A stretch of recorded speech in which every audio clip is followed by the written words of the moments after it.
Agora que a gente já sabe, contexto prático de estudos ambientais do processo de consultoria ambiental e licenciamento, a gente já sabe o objetivo, a gente já sabe os momentos que a gente vai estar apresentando estudos ambientais, e a gente sabe a importância dos estudos ambientais para a nossa carreira como consultor ambiental e licenciamento. Nós vamos estudar agora o seu primeiro estudo ambiental. Nós vamos estudar especificamente os 7 passos para você ter a aprovação do seu estudo ambiental, mesmo que você nunca tenha feito um estudo ambiental anterior. Quais são os 7 passos para você conseguir provar para o órgão ambiental que o empreendimento tem a viabilidade necessária para resultar num parecer favorável, que vai resultar, consequentemente, numa licença ambiental, concluindo aí a eficiência do seu trabalho de consultoria ambiental de licenciamento. Então nós vamos estudar aqui os 7 passos, que são as técnicas que eu utilizo para que meus estudos ambientais sejam aprovados pelo órgão ambiental e eu tenha resultados verdadeiramente positivos na consultoria. Então, o primeiro passo que você tem que fazer quando você for elaborar o seu primeiro estudo ambiental é analisar o termo de referência. O que é termo de referência? Termo de referência é como se fosse o esqueleto do seu estudo ambiental, é o índice. Todos os pontos que você tem que considerar no seu estudo ambiental para que você atenda o que o técnico, o servidor do órgão ambiental está exigindo para aquele estudo. Por que é importante você analisar o termo de referência? Porque não existe somente uma forma de você fazer um PRAD, assim como também não existe somente uma forma de você fazer um PGRS, plano de controle e monitoramento ambiental. Eu posso fazer um PRAD adotando diversos modelos de itens. Eu posso adotar o capítulo 1, um tema, o capítulo 2, outro tema, outra pessoa. Você fazer um PRAD, por exemplo, você não vai necessariamente adotar o mesmo andamento, o mesmo esqueleto que eu adotaria para fazer um PRAD.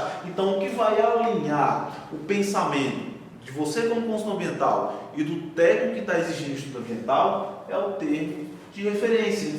O órgão ambiental ele tem obrigação de fornecer um termo de referência que você tem que se basear na hora de fazer um estudo ambiental que ele exigiu. Então, a primeira coisa sempre é analisar o termo de referência. Quando você analisa o termo de referência, só um parênteses, vocês vão ter acesso a termos de referência na área de membros. Eu vou ensinar como você pode coletar os termos de referência, os principais estudos ambientais no seu município, aí no seu estado. Eu vou ensinar isso direitinho. E à medida que você tem acesso a esse termo de referência, você vai poder partir para o passo 2, que é identificar as demandas técnicas desse estudo ambiental. Uma vez que você sabe quais são todos os tópicos que você precisa considerar no seu estudo ambiental específico, seja ele qual for o estudo ambiental, você consegue identificar quais são as demandas técnicas. Que demandas técnicas são essas? Quantas vistorias eu vou precisar fazer no campo? Quantos equipamentos eu vou precisar ter para poder coletar as informações necessárias do estudo ambiental? Quais são realmente as informações ambientais que eu preciso coletar no campo? Então, tudo isso aqui eu vou precisar fazer parcerias, ou eu posso fazer um estudo ambiental sozinho, vamos dizer assim. Eu posso assinar pelo estudo ambiental através da minha formação acadêmica junto ao meu conselho de classe. Todas essas perguntas aqui só são respondidas quando eu identifico as demandas técnicas, que só é possível quando eu analiso o termo de referência. Então, o primeiro passo sempre nas aulas de referência para poder você identificar realmente quais são as demandas daquele estudo ambiental específico. E quando a gente for estudar a precificação, vocês vão ver que para você precificar o seu serviço de elaboração de um plano de recuperação de áreas degradadas, por exemplo, você vai ter que fazer uma análise profunda desses 2 primeiros itens, porque esses aspectos aqui que vão definir qual o seu custo de elaboração do seu trabalho, quanto tempo você vai ter que dedicar para fazer aquele trabalho, quantas vistorias você vai ter que fazer, quantos equipamentos você vai ter que ter para coletar as informações específicas do estudo ambiental que você vai se propor a fazer. Então, esses 2 passos são os passos fundamentais que você precisa seguir na hora de elaborar um bom estudo ambiental. Depois que você identifica todo esse diagnóstico aqui de demandas, você vai partir para o passo 3, que é elaborar um checklist de campo. E o que seria esse checklist de campo? Checklist de campo eu caracterizo como um documento de preenchimento de campo. que vão conter todas as informações de forma didática e de fácil preenchimento, para você realmente sair da vistoria com todas as informações necessárias para fazer o estudo ambiental. Por exemplo, se você precisa fazer um PRAD, nesse PRAD você precisa fazer um levantamento cartográfico, inserir no PRAD algum tópico lá específico, termo de referência que o órgão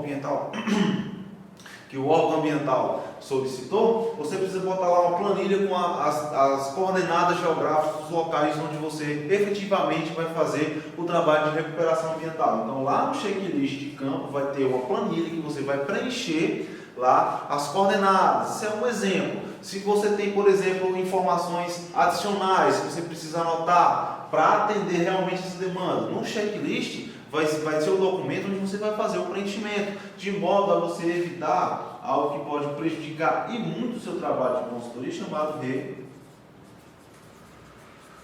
trabalho. Você fazer várias vistorias no campo, quando você poderia ter feito só uma.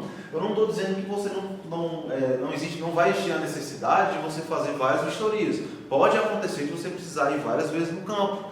Dependendo da complexidade do estudo e do que o termo de referência está pedindo, você pode ir 3, 4, 5 vezes no campo se for necessário. Mas o que não pode acontecer é você ir repetidas vezes no campo sem necessidade. Eu cometi muito esse erro aqui no início da minha carreira porque eu não fazia um checklist. Aí o que acontecia? Eu ia no campo, coletava as informações que eu achava que seriam suficientes, e quando eu estava na etapa de elaboração efetiva do estudo, lá no meu computador, eu vi que tinha muita informação que eu não tinha coletado. O que eu tinha que fazer? Ir novamente no campo. E o que significa ir novamente no campo? Aumento de custo, aumento de tempo.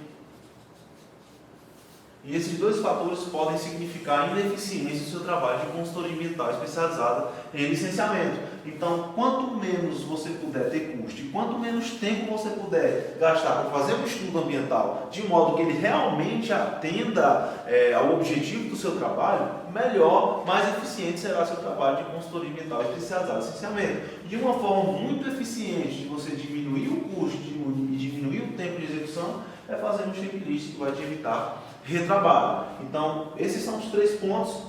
Primeiro você analisa o tempo de referência, depois você analisa as demandas, depois você faz um checklist baseado nessas demandas, e o 4º item é realizar vistoria.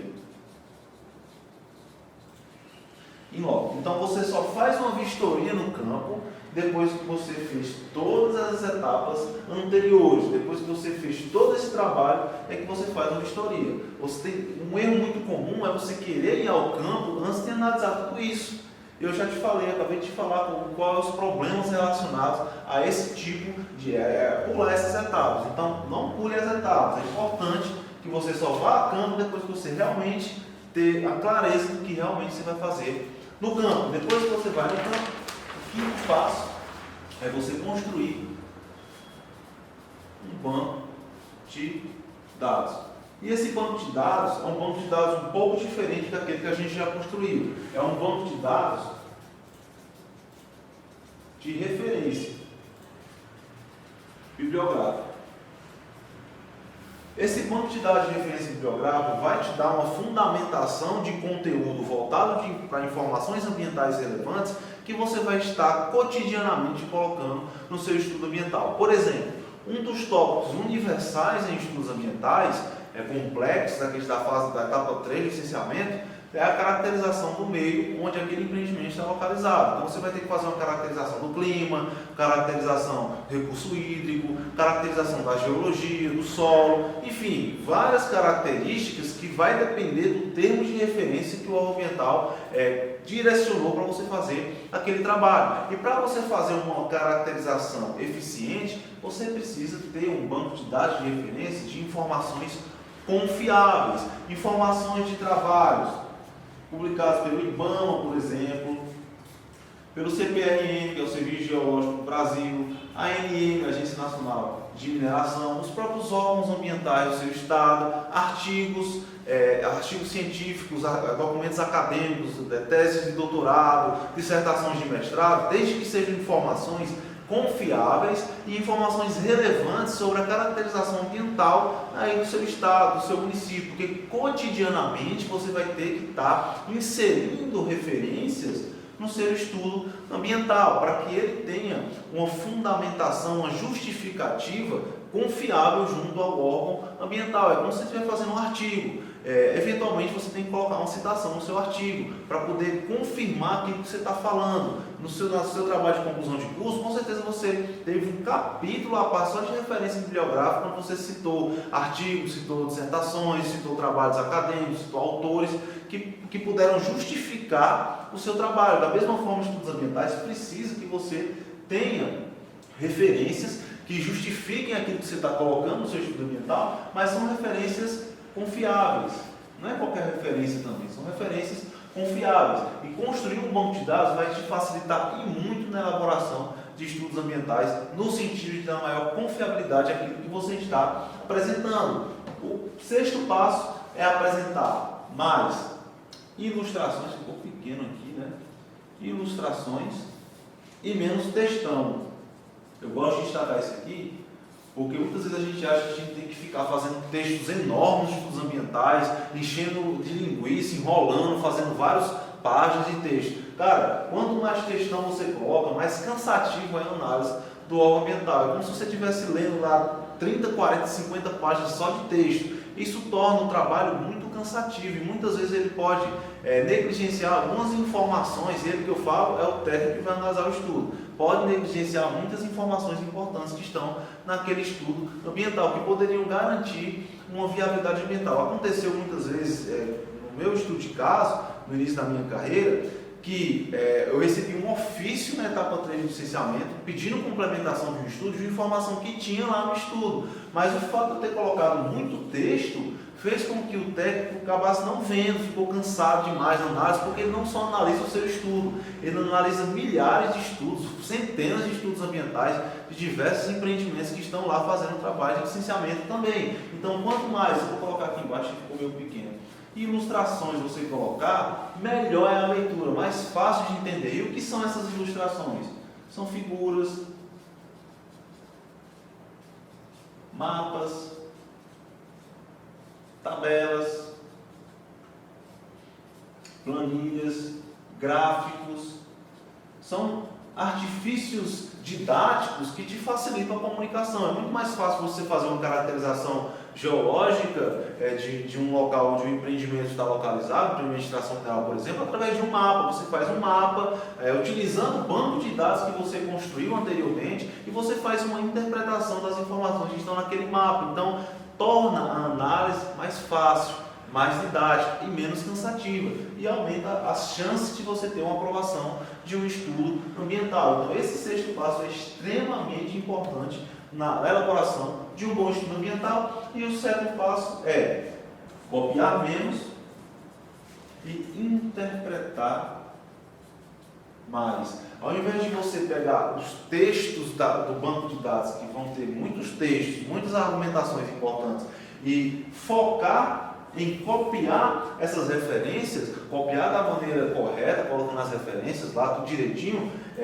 ao invés de você focar nisso aqui, foque em interpretar. Pegue uma informação que você coletou no banco de dados, uma figura, um mapa, construa suas próprias figuras, adaptando as figuras que estão no banco de dados, faça uma interpretação das informações com base no que você viu no campo, sempre linkando com o diagnóstico que você fez na sua vistoria técnica. Você foi lá no campo, você viu as características geológicas daquele local, você pode ver empiricamente as características da vegetação daquele local, e aí você confirmou essas informações analisando o banco de dados. Então, ao invés de você copiar, prove para o órgão ambiental, para o servidor, que você realmente fez uma análise e que essas informações estão confirmando aquilo que você fez, e não que elas